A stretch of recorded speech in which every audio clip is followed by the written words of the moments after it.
This is all the Real Madrid news that came out today. And I'm starting out with this because we're back in training. And we also have new training kits. But anyways, we also found out more things. Like this one right here. Mbappe is injured. We knew he was hurt, but we just didn't know if he was going to make it to the next game versus Rayo Vallecano. And well, he's not. And he's supposedly a serious doubt for the Intercontinental Cup as well. And well, of course he's out for 10 days. But Mbappe has been diagnosed with an injury to the thigh of his left leg, pending evolution. Here's Mbappe's medical report, and well, the objective for Mbappe is to return against Sevilla on December 22nd, and he gets added to the injury list. But before we continue, if you want to stay updated with Real Madrid news, just follow. And also, TikTok might be banned on January 19th. So here's my YouTube, Instagram, and X. I will continue to post on YouTube and Instagram if it does get banned. And also, speaking about Mbappe, case for the alleged R word of Mbappe has been closed. I would like to remind you that his name was never mentioned in any official document. It was the Swedish press that mentioned it and some were quick to condemn him. But anyways, Florentino Perez is not happy with the amount of injuries at Real Madrid.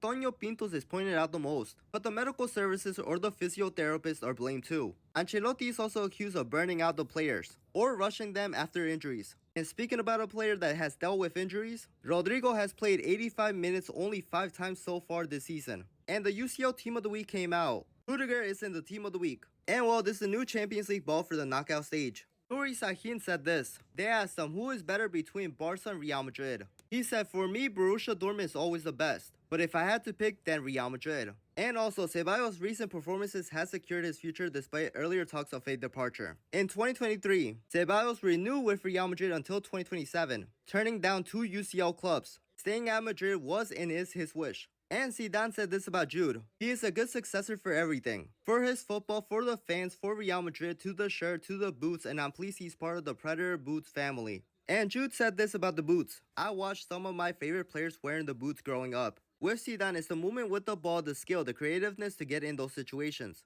With Beckham, it's more the accuracy from a ball striking point of view. I kind of try to pick from everything I see. I'm so grateful to the role models. I've always said I'm a mix of everyone I've ever met in terms of football. And David Beckham said this about Jude. To see him wearing the boots now, it's special. I love seeing him put pressure on himself. He's performing at the highest level and long may it continue. And Louis said this about Jude. Take on the role of becoming the new face of the Adidas Predators. It's an enormous task. In the same way as taking the number 5 at Real Madrid. It's a big decision. Any football fan looking at Jude at the moment is awe of not just his ability but his whole package. But anyways, talking about Zidane. Roberto Carlos talked about Zidane's volley. Only he could score a goal like that. For me, it's one of the most beautiful in the history of football. And also, Jude in the rumored 2025-26 third kit. But anyways, this came out. Real Madrid cooled on the discussions with Alphonso Davies after the UCL final and did not make any offer to Bayern. Davies then doubted if Real Madrid really want him. No concrete talks have occurred since then. And since we talked about Alphonso Davies, this also came out about Trent. Real Madrid have a certain optimism about the arrival of Trent,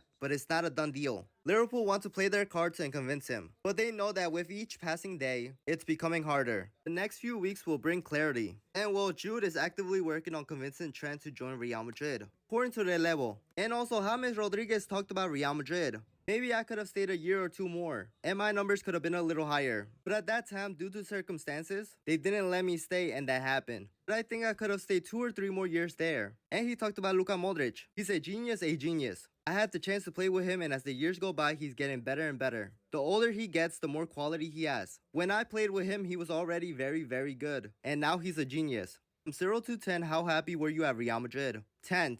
In Madrid, people remember me fondly. That means I did things well, and I have a lot of affection for the Madristas. They made me feel at home. I was able to win titles, and I think I performed very well. I had some extraordinary numbers. And they asked, who was your favorite teammate at Real Madrid? He said many. Marcelo, Pepe, Keylor Navas, Sergio Ramos. Get along well with everyone. Also had a very good relationship with Cristiano when we played together. From the current squad, I exchanged messages with Lucas Vazquez sometimes. And well, James Rodriguez in 2014-15. 17 goals, 18 assists, 2 trophies, La Liga Best Midfielder Award, UEFA Team of the Year. His debut season. And lastly, Vazquez in the new Adidas collection. And Hendrik too. But anyways, with that being said, let me know what you guys thought about the news.